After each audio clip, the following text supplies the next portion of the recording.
Confirm. Hi, welcome back. It looks like I'm streaming. We are in Engineering 11. We're in Class 4. We're looking through script files. We'll probably finish a little bit early today, which is going to be awesome. A student in this class, Kyle, just got an answer, I think, to the question that we posed in the last part of this session. In particular, when we listed this, I want to add the class 4 title. So you're telling me that if I put, what's the command there? MV file? Oh, you're going to post it on live stream. Oh, awesome. Wow, that's really exciting. Let me go ahead and see if I can not suck here.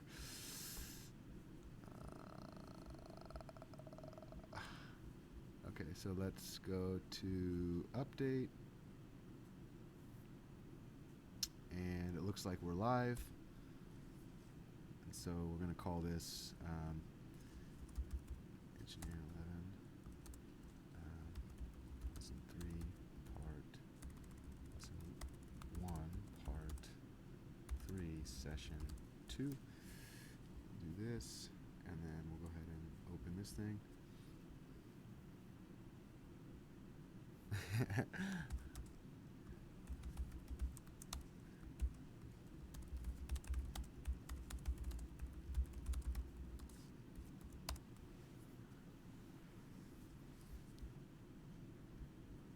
Yeah, you got it? No, I don't. We have a new live stream coming up, so I don't know if it's you're on the old one or the new one. So let me post the comment on this one. This is the name of the old directory. Oh, okay. So you're telling me, and then this is the name of the new directory. So Wednesday, and I want to do class 4.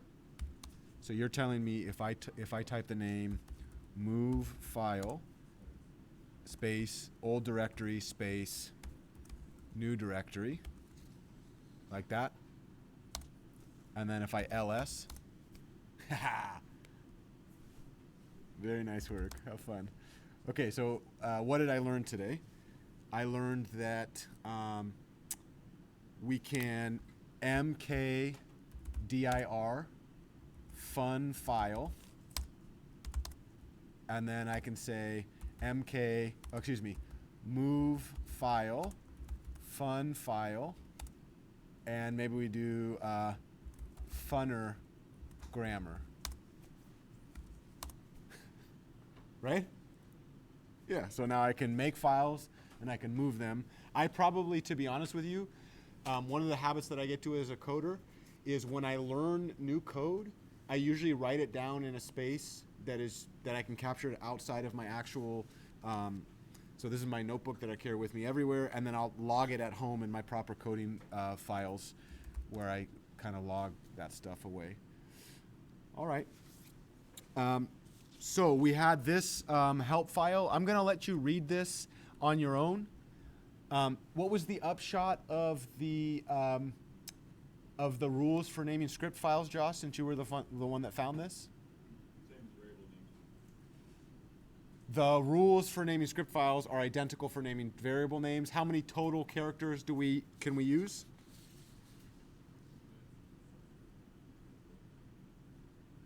63, I believe, right? 63 characters to do that. All right, so we talked about all of this stuff. We talked about our current folder. Yeah, so we've actually talked about I guess we'll go back here and I'll give you some names to this stuff just so you've seen it. And then we may be able to stop lecture early today and move on to active work stuff. So this thing up top, where you see the little thing, I call that the title bar, so the desktop title bar. So where the MATLAB, what version of MATLAB am I running? R 2018B, you could always see that up here. What type of license do I have? An academic use license. Do you remember what we called this gray space in between here?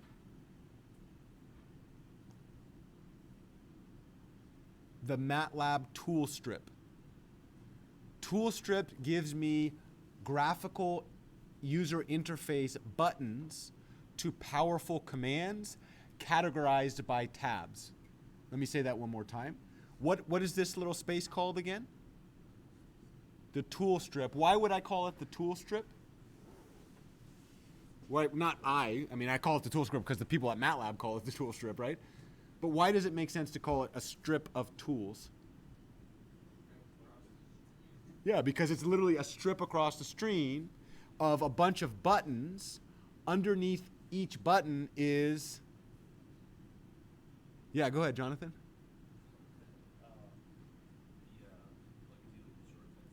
Set of tools.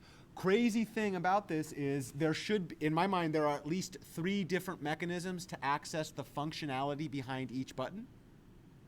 Let me repeat that. There are 3 different ways to do the stuff that the buttons do. Way number 1, which is the easiest, is just to do what? Just click on the damn button, right? So if I want to find a file, I click on that, and then I can kind of do this, right? Another way to do it, hover over it, when I hover over it, what does MATLAB do for me immediately? Give me the shortcut. So in this case, if I push Control Shift F, it will get me to the same window. Could you guess the third way that I'm going to say that we can do this? Via code, via a particular command through MATLAB. And that way is actually a little bit harder because I have to be able to encapsulate all of the functionality of the graphical user interface via the actual code. Do you see every one of these windows? I am not to a place right now that I could create this in MATLAB code, but let me say, meaning to say that I am still, as a professional, developing my skills in MATLAB. It's one of the reasons that I choose to teach this class, right? Great coders are, in my opinion, first lifelong learners. Every coder that I've ever met that I really respect, one of the habits that I see is every time they see something that they can't do, that they're interested in doing, they go learn how to do it, right? It's one of the things that I want to inspire in each of you. The ability to be curious and then satisfy that curiosity by searching and reading. You all, if you choose, will get to a place where you can write MATLAB code to create a graphical user interface like this. Using MATLAB code, we as individuals can create something that just like this, where you have like find file names, and then you have an open prompt, you have a drop-down window. You could have a picture over here. You could import pictures from other stuff. That's beyond the context of a 12-week class. But every single thing you see about this graphical user interface, we could write code to replicate. Which means we could design an entire user interface around some functionality. Could you imagine how many lines of code that would be? Do you see why we're probably not going to do that in 12 weeks? But can you start to imagine, if you found a place that you wanted to make an impact, how you might use MATLAB? It's pretty cool, right? So I got at least one person whose brain is excited. You can make full-blown applications. I would be willing to bet that we could make, we could actually, this is pretty crazy. I'm not joking about this. So we could take a picture of this calculator right here, right? Am I on? I think I'm live streaming right now, right? Yeah. We could take a picture of this calculate, Photoshop it, import the picture of the face into MATLAB, associate with each button a particular code in MATLAB, and recreate all of the TI functionality on this thing using MATLAB code. But TI calculators don't do this in double precision. Our TI MATLAB version of that calculator would be in double precision, which means, I don't know if you've ever noticed that this calculator produces ridiculous results sometimes. We could outperform TI calculators with our own version of this calculator in MATLAB. Now, let me ask you this. How long do you think that project would last? How many of you would be willing to do that for free? Now, I'm not claiming that's a good project for me necessarily. You know what's funny? After you do like 7 of those projects for free, what ends up happening? people start, well, you might still want to do them for free. People will start to want to pay you to do projects they want to do, but they can't. Old people in particular, because those are usually the ones that have a hard time writing code. Yeah, sorry. I'm old. 35 is a lot older than I used to be. Okay, anyways, I just wanted to show that part of this. So in the toolbox, we already talked about the current folder. We talked about navigating the current folder. I don't know. We've already talked about also the current folder window and all the stuff having to do with the current folder window. I think RMDIR means remove directory. Did you see that? I got rid of the funner grammar directory because I wanted to show how to do that. We've already talked about all this stuff too. PWD. What does PWD stand for again? Print working directory. We've talked about saving MATLAB files. Oh, these things are all about navigation. This is new to me. This little cloud thing was not in the version that I had. Could you guess what the MATLAB cloud is? So this is brand new to me in the last, like literally, if you look at the pictures that I did in my notes, this was written in MATLAB 2016. So between 2016 and 2018, what did the coders, or 2019, 2020, what did the programmers in MATLAB do as a part of their desktop? They added a cloud drive. Could you imagine why they added a cloud drive? What's the functionality of that button? What does it allow you to do? Yeah, and it's done internally in MATLAB, so you don't have to use another service. I tend to use Dropbox anyways. I pay $12.99 a month for a terabyte or something like that, right? But it's something to be aware of. If you're going to be porting stuff back and forth, you might save it to a drive. And I would actually suggest, to be honest with you, I don't know how each of you do this. I would suggest each and every one of you get in the habit of saving project-specific files to a cloud drive. Could you guess why I would suggest that? What if your stuff crashes? What if for whatever reason you forget a computer and you need to do a change? If it's in a drive, you can access that from literally any computer that runs MATLAB, right? So if Michelle, for whatever reason, your backpack was stolen, knock on wood, let's hope this doesn't happen, right? But you come to class and you're like, oh my God, I had everything ready, I want to submit it. You could literally ask your friend Nick, hey Nick, could I use your computer for a second, sign in, get your MATLAB stuff done, etc. So every one of you, I would challenge you, save all work in this class to a drive file that you can access from the cloud. Use your primary computation machine to do most of the coding, but at least in the case that something bad happens, you have that backup. If some of you want to go explore the cloud button here, I've never done this, but it's a new feature. This thing allows me to change. This thing allows me to go up. Again, I'm going to encourage you all to push buttons and play. I don't think that we've done the what command, have we? Yeah, so I'm going to encourage you to figure out what the what command does. And what we'll do is we'll literally just say this. Let me ask you this. Think back to the script file that we created for our quadratic equation solver.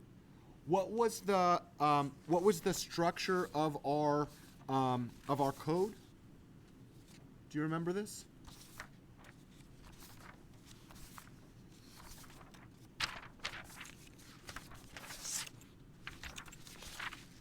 I think I gave it some names, to be honest with you.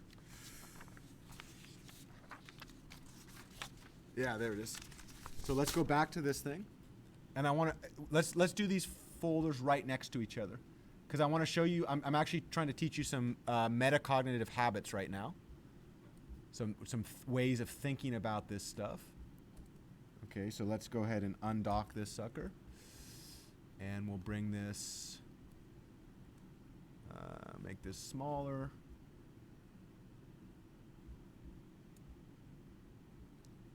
And then let's bring the help window right next door. We'll close this thing. Okay, so let's go back to our code. First thing that we did is to do what?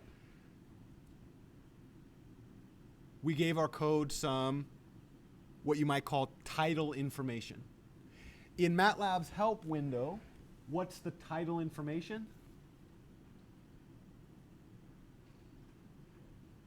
The name of the command, right? Which kind of makes sense. But we saw earlier that when Josh taught us to do this thing that was specify file names, what's the title of that? What's the title information there? Specify title name. So what that means is the structure that I'm having us write in our script file is going to mirror the structure of this. Could you guess? We didn't do this here because we haven't actually talked about syntax. The reason we haven't talked about syntax is how do I actually call this script file in command window? So one thing I can do is run the darn thing. The other thing that I can do is literally just type the name of the script file in my command window and push enter, right? So the syntax is not really useful in that case because this is not a function. But if we are writing a function, can you guess the next thing I'm going to suggest that we write in our comments? What are the different types of syntax? What are the different types of ways that we can do this? What's the next thing that we write? Description, and that's exactly what we did here, right? Now, we haven't done this here. We haven't talked about examples. I would definitely write examples into my comments, which we'll get to as we get more sophisticated. MATLAB does not tend to tell us which MATLAB programmer wrote this help file, but what does it do?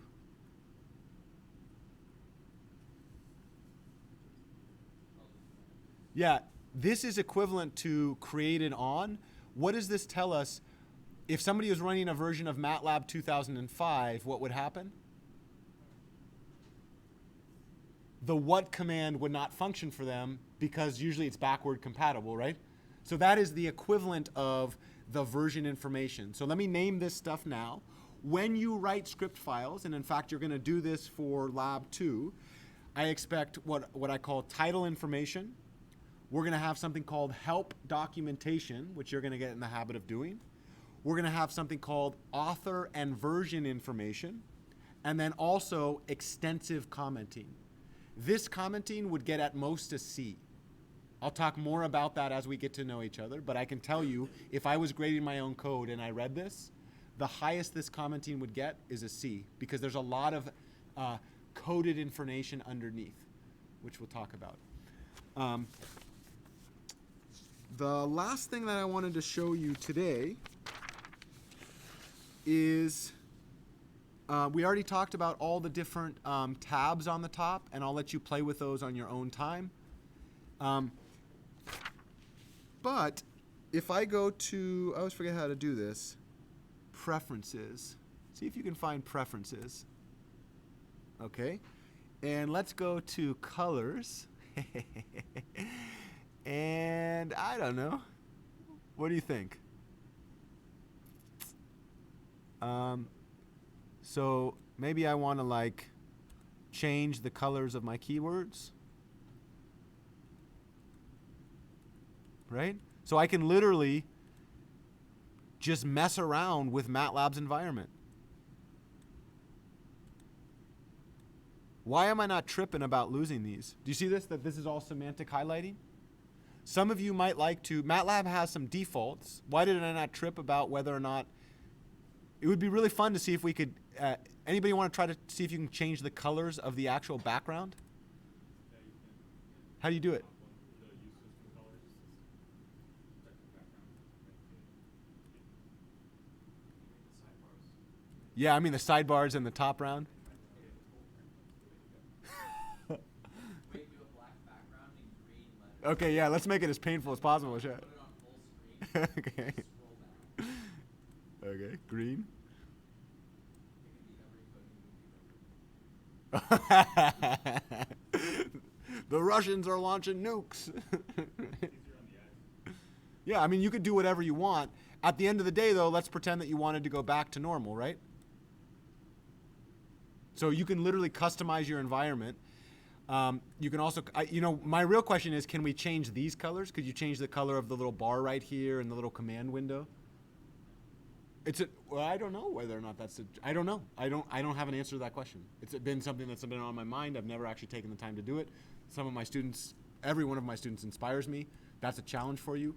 The point of the matter, though, is the moment that I start clicking on buttons and being patient with myself, what do I notice?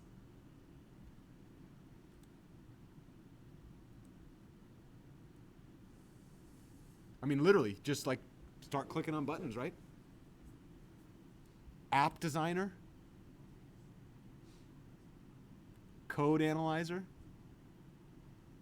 Anybody have questions start to arise as you start scrolling through this?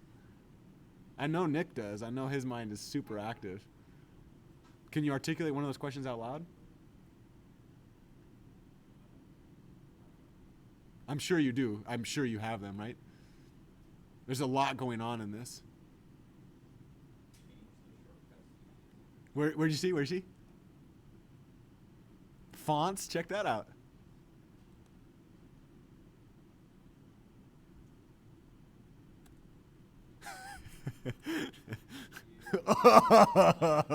Oh, God. No commenting is gonna fix being able to read that code. So I think it was monospace was the one that I wanted, right?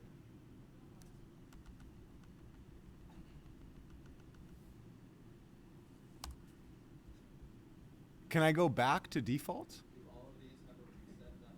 Yeah, I would hope so, right? That looks like what I had earlier, right?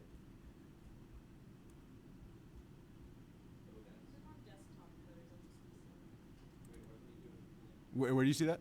Oh, well, I'm on Mac, so. But mine's just letting me, if I select if I'm looking at my desktop codes and my fonts to use, it lets me click desktop code and pop back to monospace. Is it monospace as the default? Yeah. Okay. Yeah, anyways, the reason that I wanted to show you this is that I literally, this class is not designed for what I would call advanced programmers. But even advanced programmers sometimes ignore these functionalities because you have other stuff on your mind, right? One of my major goals in this class is to get you all comfortable playing in this space. And one of the best ways to play, especially because I'm telling you, I want you to do this, is click buttons and play around. That's one of the best ways to get familiar, right?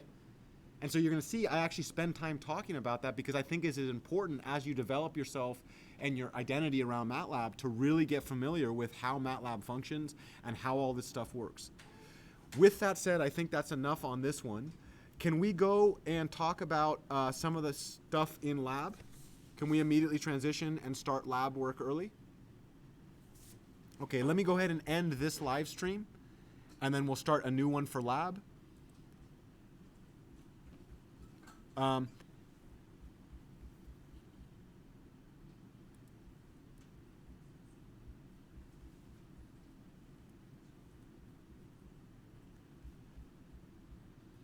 right. We are now in Lab 2. We're going to talk through some of the Lab 2 requirements. Lab 2 is due next Wednesday. I suppose that 15 plus 7 is indeed 22. So Lab 2 will be due Wednesday the 22nd by the time I leave this room, which I suppose will be right around 2 p.m., right? Let's say 1:50 for safety, right? Or even better for you all, 12:50. Lab 2 prompt is 8 pages. This document, not including last year, so active editing this year is about 8 hours, just updating this document. Last year, it took me probably another 12 hours, so this is now a 20-hour document. Let me ask you this question. How long is it going to take you to read these 8 pages?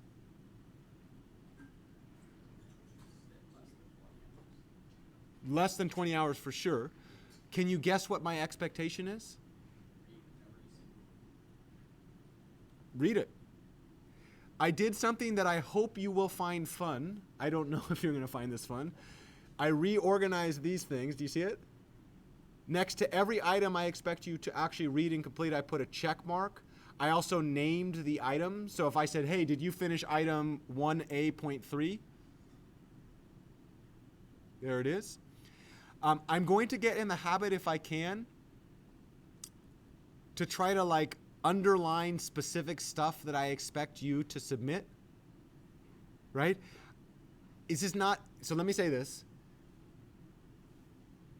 How many of you noticed that I really care deeply about making the best quality stuff that I can for you? You notice this, that I really care to give you the best that I can? I ask you, out of respect for your own education, to give me your best effort in paying attention to this. My expectation is that each of you will read every word that I write and think critically about it, not because that's a good way to function as a teacher, but because this is only the second time I teach this class and I haven't had the encoding stuff. I'm going to do my best to try to highlight the stuff that I expect you to submit to me. Do you see that? On page 2, I say what you will submit to earn your grade. There are some things that I expect you to submit that I did not recapitulate at the end of each problem. The best way to figure out what I expect you to submit is read every word of the document. My design on this, I don't know if this is going to work for you, but what I'm hoping is every time you complete an item, just put a little check on that item. Each of your lab reports, every time you submit work to me, hard copies, the top document will always be the lab prompt. I'll talk more about that as we get through the lab process, but the top document will always be the lab prompt, and I'll give each of you a hard copy of this. If you don't fit it as an item, please don't check it. Because I will not be grading you on the check boxes, if I see a bunch of stuff unchecked, that doesn't necessarily decrease your grade. Your grade will be based on the work you produced for me. Many times I'm asking you to read documents that I will then grade you on the contents of those documents. So the way that I'll test whether or not you've read a document is when I read your actual work, does the help documentation reflect the article that I had you read on help documentation, right? So for example, let me just show you kind of how this works, and I'll let you read this on your own, but I'm gonna give you an overview. First thing that we're gonna do, what's the first problem all about? Planning your lives. That's a fringe benefit. I am not paid to help you plan your life, though I think it's the most important thing we can do in college, right? So formally speaking, it is not my right to have you create an academic plan. What am I paid to do? Help you learn MATLAB, right? It is in my interest that you all make a concrete plan with that goal in mind to learn MATLAB after the 12 weeks, right? Art had this beautiful question to me on, I think it was Monday, right, Art? I made this comment about using Post-it notes. Would you share the question that you said out loud with me about the Post-it note system and your idea? We have to use that, or is that, Yeah, and what was the answer to that question? do it the way it works for you? Do it the way it works for you. The Post-it, I spent a lot of time thinking about the Post-it note thing. I used to do it digitally. I went over to a hard copy. In this, you'll see, so I have you make a list of all the schools you want, choose one, navigate to the support website, find, save, and print the list of required classes. You're going to include all documents that you use to create your plan in your lab report, and you would see that here. When you actually make a draft copy of your 5-year plan, I actually linked some documents here.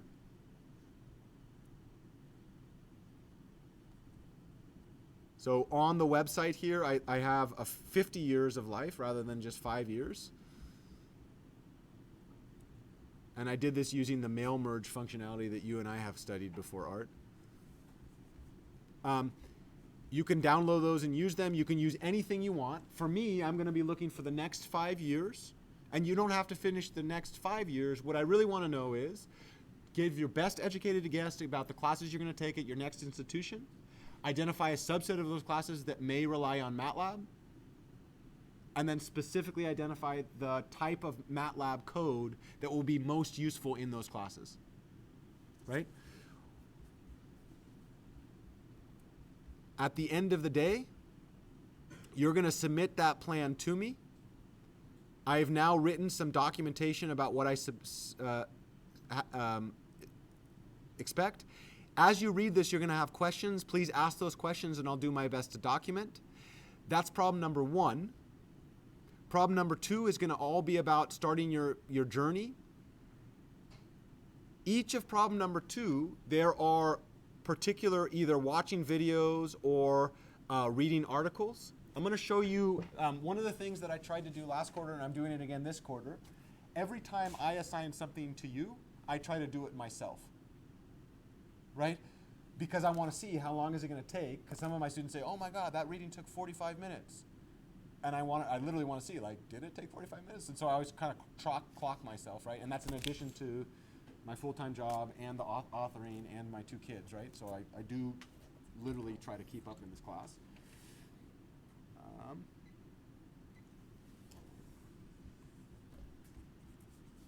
Let's go ahead and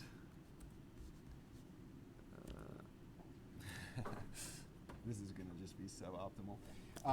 One thing that I've done as I've been doing this reading, so in the last 4 days I've done every bit of reading that I've suggested to you, is I've created a folder, and then I use Preview in Mac. So every document that I read, I print out, I title the document with a problem number. This problem is actually 2B, but that's okay. And now it's right there, right? I'm not claiming you have to do this, but I did want to show you how I'm doing it. And the reason that I'm doing it this way is later in the class, I might want to refer back to this. And I can immediately tell you, MATLAB's documentation center bothers me. I've spent hundreds of hours reading MATLAB documentation. One of the things that I notice is sometimes when I capture ideas in MATLAB documentation and then 4 days later I try to get back to it, I can't remember where it was. One of the things that I have gotten in the habit of is as I work on projects, most of the commands that I try to remember are project specific. Right? So if I'm working on a GUI project and I ask myself like, oh, how do you create colored title bars on a particular graphical user interface? So I'll spend like 45 minutes on a day getting an answer to that question, right? I used to just say, oh, I got the answer, move on. But then 4 days later, I might want the answer again, right? Now what I do is I actually physically print out that copy. I have a folder in my filing system associated with that particular project. In that folder, I have a subfolder that is answered questions, and then I'll put the documentation that I found the answer to in that question in reverse chronological order, so that the moment I want that answer again, I don't have to sift through MATLAB documentation. Where do I go instead? The project folder, and I have an entire Rolodex of answers to those questions. And then guess what happens 4 years later when I'm working on a project and I'm like, oh my God, how did I solve that problem again? Well, the answer to that problem is not associated with MATLAB's organization system. It's associated with the project I was working on when I first answered that question. And guess what I do at that moment? Open my filing system, go back to that project, go back to the reading, go back to those things, and within 30 seconds, I get answers to questions that I solved 4 years ago without ever having to muck with MATLAB's documentation. Now, I'm not claiming you all are going to do this. You design your own system. Let me ask you this. How much time do you think it's taken me to design this system? Hundreds of hours. I don't expect you to copy my designs. But I do expect you to be thoughtful in how you start to catalog and document your discoveries in MATLAB. If you don't have inspiration, if you don't have any ideas on how you'll do this, here is my suggestion. If when you're reading the MATLAB prompt, when you're reading these things, every article that I ask you to read, I would encourage you to control print that article out of the documentation center, save it locally. In this case, which folder would I save it in? Could you guess? Lab 2 folder. And in fact, we could actually see this on my hard drive. So I always do stuff in Dropbox, so I can do it. Here it is. This is going to be an active project. Here I'm in Engineering 11. Lab 2 exercises. Lab 2. These are reading assignments. Look at this. Now, there was a part of me that was just going to upload this file so that you could have access to everything I want you to read. Why did I not do that?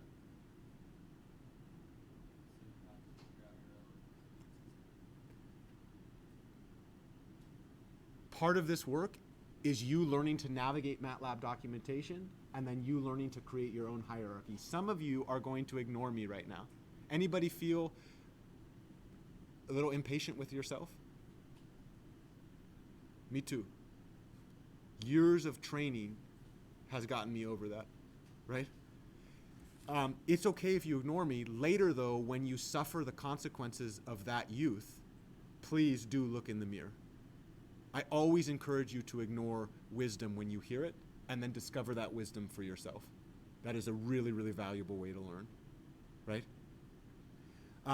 So anyways, if you don't have a mechanism to do this, I would, every single article that you read, I would save it, put it in a particular folder. I personally like to print them out so that I can refer back to those, so that as you work through this stuff, you always have a copy of the stuff that you've read, you can take notes on it, and it's in a filing system associated with the place that you saw it first, right? You don't have to submit those to me to get a grade, but if you did, I would see that you're working on that. The last two problems in this class, for this particular lab, are some online problems. So you remember one of you, I think it was Josh or Art, both of you guys are associated with that. When you have questions, go to somebody in your community, get help from a friend.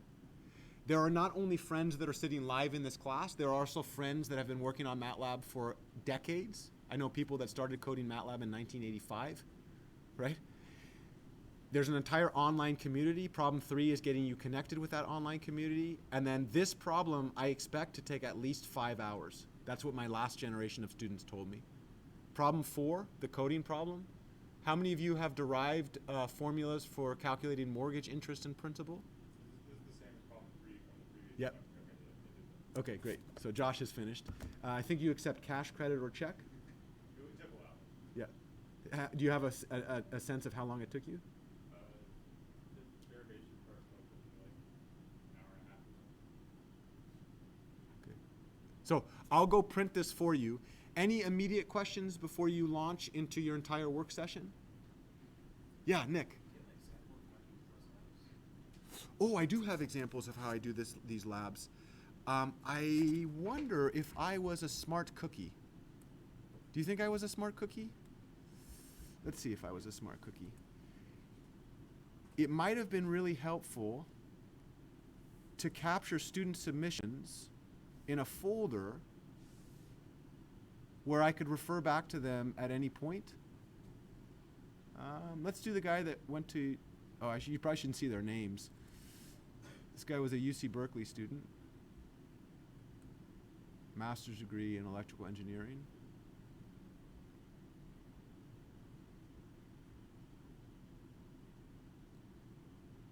We can talk through some of these later. On Monday would be a really good, I guess, I don't know if I can commit to making videos of this. I do have actual physical copies as well.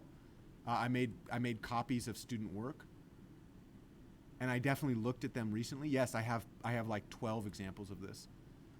This is every bit of code from my last class. I did this on purpose because I knew that students were going to see this. I would love to run through this today, but I haven't planned on presenting that. When I stop filming right now, I'm going to go make some copies.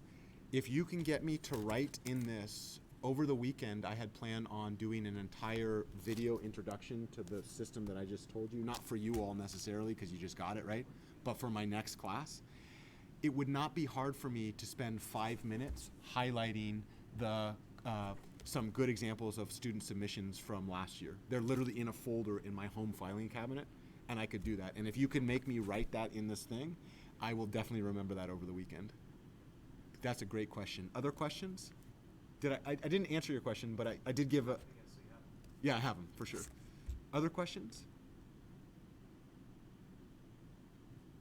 I'll ask myself a question. Will you please shut up? Yes, I will shut up. You all are going to do great. You all are already doing Absolutely fantastic work. I need to say that more often to you. I am so proud of this class, and I think you're going to exceed my expectations. When I come down strict or a bit pedantic, it's because I am insecure because this is only the second time I've taught this class. I am so proud of the work that you're doing, and I know you're going to exceed my expectations. All right. Shut up, Jeff, and let them get started.